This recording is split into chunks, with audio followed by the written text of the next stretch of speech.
Good evening, guys. Ken at Tortoise Capital. This is the Friday night strategy report podcast for Tortoise Capital for October 9th, 2020. Today was a positive day for the long side, so we're going to get right into that. We're going to be mindful of the opportunistic mindset of Mr. Coyote here, that represents what we're doing. So, what we have...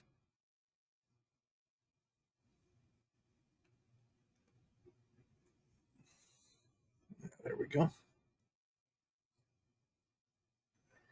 So we have we're looking at our 30-day box, this outer ring, and then our 10-day box to get both of those time frames within a context. So 30-day high, which was the end of a really nice run up to an all-time high, about a 10% sell-off to find support near Z3 and, oddly enough, the long-term fair value. That found a nice rebound. The winter rolled over, crossed the baby dragon, entered the dragon, crossed the dragon, became spring. Does this sound familiar? Spring became summer, and now we've pushed all the way from Z minus 3 at 320, all the way back up to 340, call it 348, and a new 10-day high that was made today just beyond Z1. So that's a 4 standard deviation move from here to there. Very tradable, in the same way that this was a 5 standard deviation move down. This was a 4 standard deviation move back up. So there is a supported spring crossing condition in the market right here. There's the belly of the dragon, the belly of the RL10, the rising RL270, which says, have no fear, things are getting better all the time. The PSAR flipped right in here. That is projected to be at 330 on Monday, which coincides with the 10-day low. So that's going to be a very strong support level. You know, that's about 3% from here to there, which is about 1.5 ATRs. We have the dragon rising, the slope of the RL30 rising. Everything looks good. I would consider this to be a real important resistance level here at the dragon peak at like 350 and some change. So that that's about about half an ATR above the high of the day, which was the high of the 10-day period. So if it can get through above the hump of the dragon, then the next ones in sight are hump of the baby dragon, the RL10. Z2 is in play at 354. And, Trump has changed his tune from his tweet, no small surprise.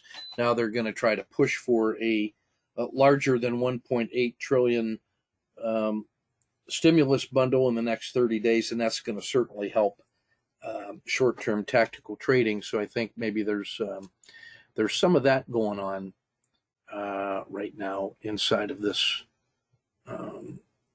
cautiously optimistic posture. That's how I'm reading that. So opportunity, but will be carefully measured. Taking a look now at the sectors that work today.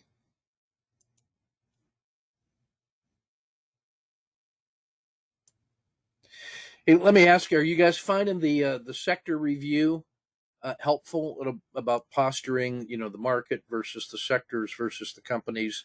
Is that adding value to your understanding to see how this is affecting our swing trades? That's the intention. All right, so in the yellow, I've marked off the 4 U.S. indexes that we track. I should probably add the mid caps in there. I think I'll start doing that next week.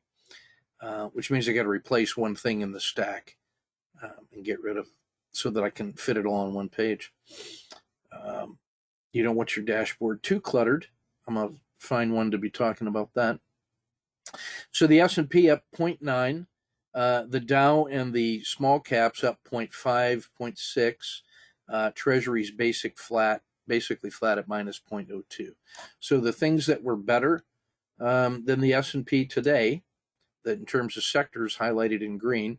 So we had healthcare at 0.9, consumer discretionary 1.04, Mexico 1.3, tech 1.5, Bill Ackman's hedge fund 1.8, clean energy, I just can't beat that drum loud enough, 2.5. Wheat and precious and silver offered some beautiful trades today,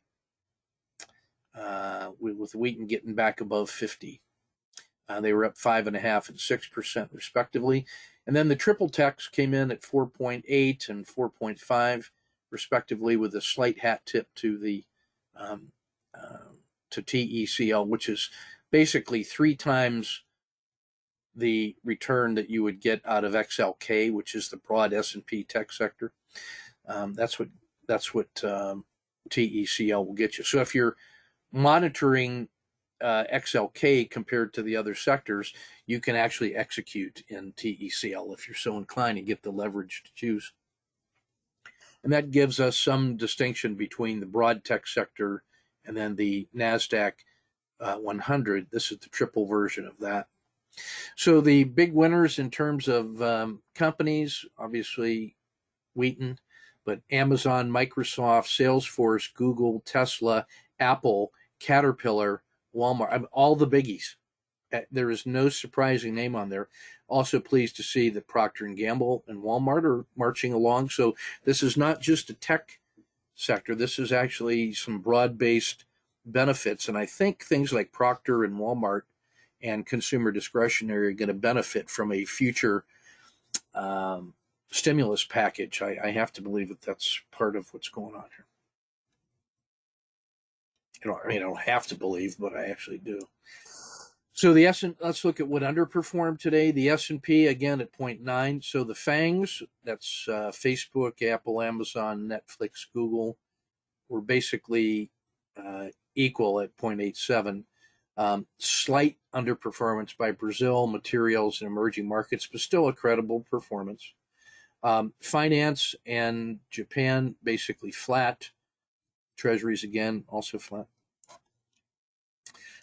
Oil was the give back today. Yesterday was very strong oil, but today was the dramatic underperformance of oil and energy. So again, this is that case where these cycling sectors take their turn being the lead sled dog like a sprinter, and then they drop off the pace and underperform. And so that's the argument for blending different time frames for our investment strategy and trading strategy. So oil exploration minus 1.5, oil minus 1.5, energy 1.6. The VIX, some volatility continuing to drain out of this, minus 5%. And then the rest of this was just individual companies that were underperforming their sectors. So the sectors actually did pretty well, but it was the companies that were individually not measuring up. And so starting from the bottom, Simon Property, Virgin Galactic, Devon Energy, so that's down 2.4 when the energy sector's down 1.6, and that's a reason to want to specialize in that one. Cliff, U.S. Steel, Alcoa, Nucor, again, so all the metals are down on the same day that XLB underperformed. So XLB was up 0.77, but the metals were down more than 1%. Some of the techs that lagged, Cisco, Twitter, NVIDIA, Intel, Nikola, Virgin Galactic. So reasons to be interested in these big, broad, safe tech names, and to continue to watch for the rotation among the XL series of sectors. Some trades that I just want to highlight. This is U.S. Steel. So we've been beating the drum on this thing as just an amazing swing and intraday trader. So this is U.S. Steel on a daily chart. So U.S. Steel daily. And then these little rectangles are representing different periods of time in which, we were framing the trades, in this case in swing trades. So we had this one where it moved up to the Bollinger Band mean and started rolling over, and then we were prepared to play that in either direction, and we set up, a series of buy points, and this thing got crushed down to Z2. That Z2 responds back up to the top of this support level at the RL10, where it can't get any higher. So the RL10 rolls over at Z1, and so in this sideways block of about 15 days, we identified an opportunity for a breakout from a sideways quiet channel that gave us a downward breakdown almost to Z2. Again, that was tradable. That rebound and the rollover gave us a supported spring crossing that ran all the way up to Z3. Then when that rolled over and crossed the baby dragon and re-entered Z2, we had opportunities to build a significant short position that ended up going from, being short at 8.3 all the way down to 6.7. That doesn't feel like much. It's $1.60, but $1.60 on 8 is 20%. And so when you can build 3 positions with markets money and intraday, now notice how large and directional these intraday moves are. That's what is typical of a frog champion, is that it has nice orderly swings on the day trades, daily charts, but also orderly trades intraday. So when this bottomed out and then we got the RL10 rollover at Z2 and it crossed the dragon, this gives us a supported spring crossing and a move from 7.8 all the way up to 8.7, which is a 10% move. And then when it rolls over at Z3, we're not allowed to be surprised, and there were opportunities to exit that trade yesterday. So it further fell today. So this is just U.S. Steel. It's the opposite of a groovy, sexy, speculative company, but it is a reliable, big, fat cow with an intrinsic underlying value that seems to be locked in around $7. That seems to be the long-term value price. And so just watching it go from 7 to 9 is a 30% swing. And then that becomes tradable on the multiple time frames. That's exactly what Jerome is doing with his 65-minute charts, and which I'm doing with my 1, 3, and 10-minute charts intraday. So I want to point that one out.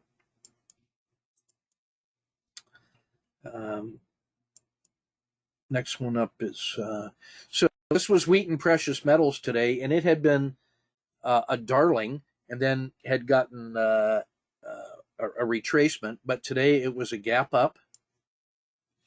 And I want you to notice this. I'm calling this one Kata 2, and that's just the supported fall crossing, which features the VWAP. Now it runs up, it runs down, finds support above the VWAP and continues. This is like a supported spring crossing, although what we have instead of a harsh winter sell-off is that we have evidence of a second leg up.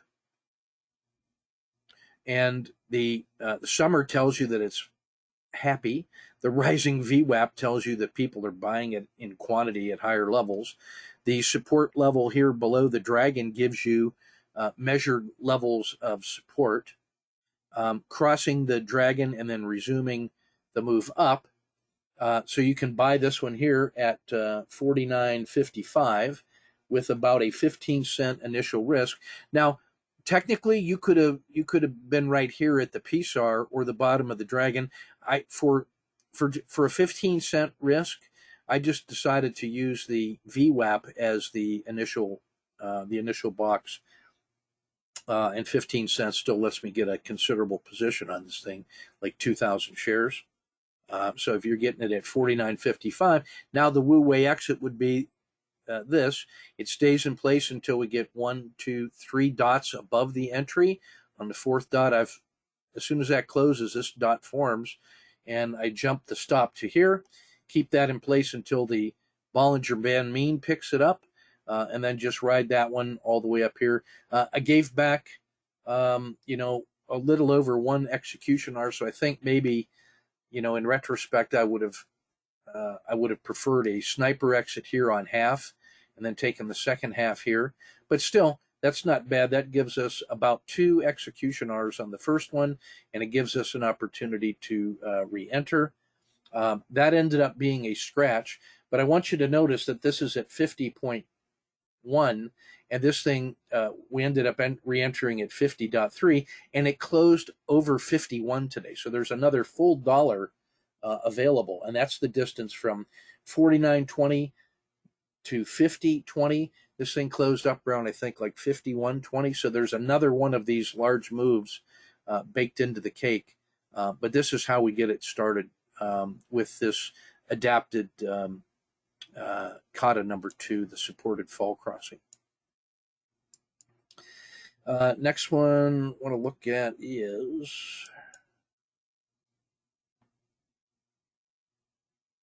yeah, so this is PBW. So PBW does the same thing. I want you to notice it has a gap up, runs up for the initial burst, comes down, finds support at the Bollinger Band mean. The summer becomes fall, becomes winter, but then winter has a base. It crosses the baby dragon. I wait until that winter actually becomes, you'll see it goes spring and summer right away. So now I'm just doing the supported spring crossing, kata number 1, and using the PSAR, which is a little bit further below the VWAP. And that's really, that's about a 15-cent 15-cent risk here, which is 1/4%. And that thing just runs straight up. And I take the manager exit. I got the second position in after it had cleared the previous Z3s and the peak of the RL90. I just wanted to have like, this is like 1, 2, 3 R in hand from the initial entry with momentum, and then just taking the managerial exit. So that gives us about 4 R on the first position, maybe half an R on the second position. Then the sell-off is measured. It only gets halfway down to the VWAP. Winter becomes spring. There was a gap and a go. So I just bought this one as a supported spring, and it gives another chunk of about an R. So that's probably 6 R altogether. Later on, this turned into a Z3 pinch breakout to the upside, but that's, kata 3 for another day. So I was very pleased with the intraday trading. Even though, today was really a pretty narrowly, a narrow range day again, this is actually very favorable. We got 2 quiet days that are both grinding up and people just buying opportunities, and that's what the coyote tells us to do. Look for the opportunities as they emerge, and now there's really, we're about 2/3 or almost 3/4 of the way up the stack from the 30-day low back up to the 30-day high. We've just quietly been grinding this move up a day at a time, measured risk. A bird in the hand is worth 2 in the bush, but now all of the support levels are in place. Here's the 5% sell-off, so we're only about 3% away from this previous all-time high. So you add some news, you throw some gasoline on this fire like a $2 or $2.5 trillion stimulus package, and watch this thing go. So that's the upside story. The downside, where would I have my stop if I've got swing positions in, which I do? I think to me, I think you either got to be at the 2-day low, edge of the dragon, certainly the Bollinger Band mean. Like, I would not give back more than this.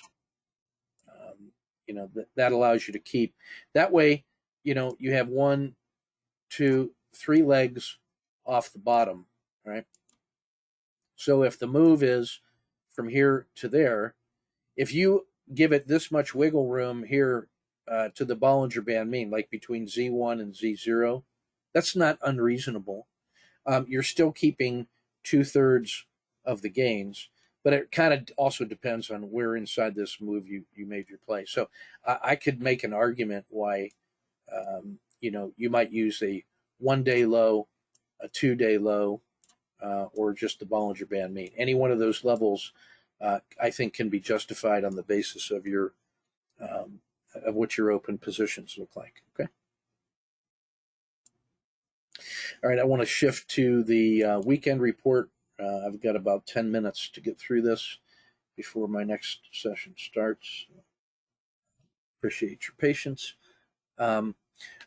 I've got a couple soccer matches tomorrow, so I'm going to record a question and answer session and make that available, but I'm not going to have the 10:30 because I already have to be at the soccer match.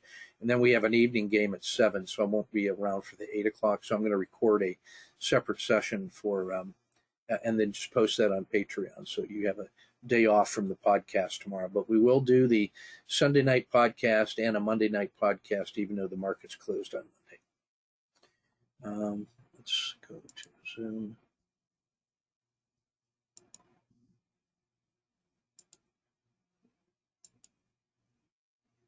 Okay, so we have bullish normal. We're almost completely back to overbought conditions altogether, so the market has healed.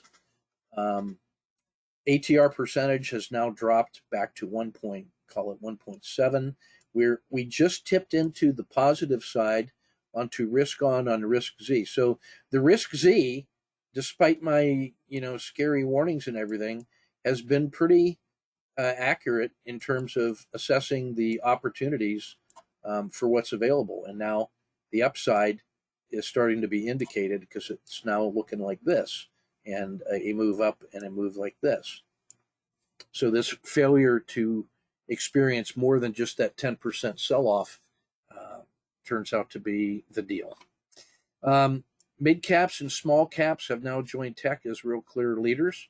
And we've got the small caps now in the October holdings for blended monthly rebalancing. Otherwise, clean energy, Wheaton Precious, and consumer discretionary are crushing it.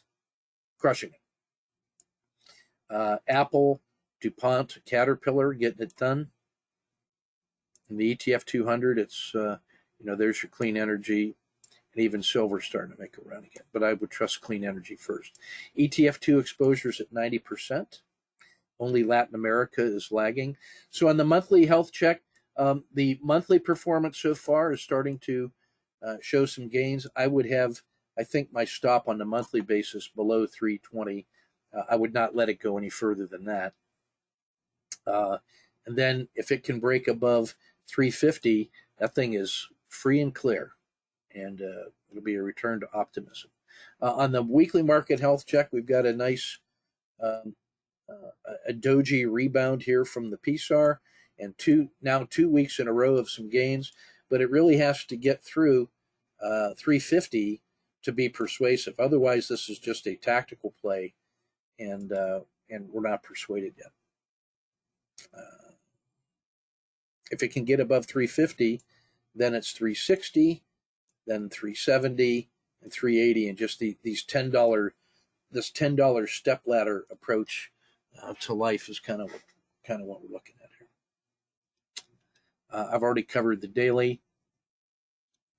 So in the ETF 13, it's the Russell and the mid caps really getting it done.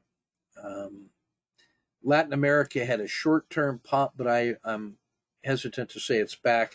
I think that's by far just a tactical trade. Technology still in pretty good shape, but it's cooling off a little bit. The Dow is holding up pretty well, although it underperformed a little today. We're seeing the same things in the ETF 22, but to XLY, this consumer discretionary looking pretty good. Materials continuing their outperformance, and that's why the metals are periodically so interesting. Latin American treasuries and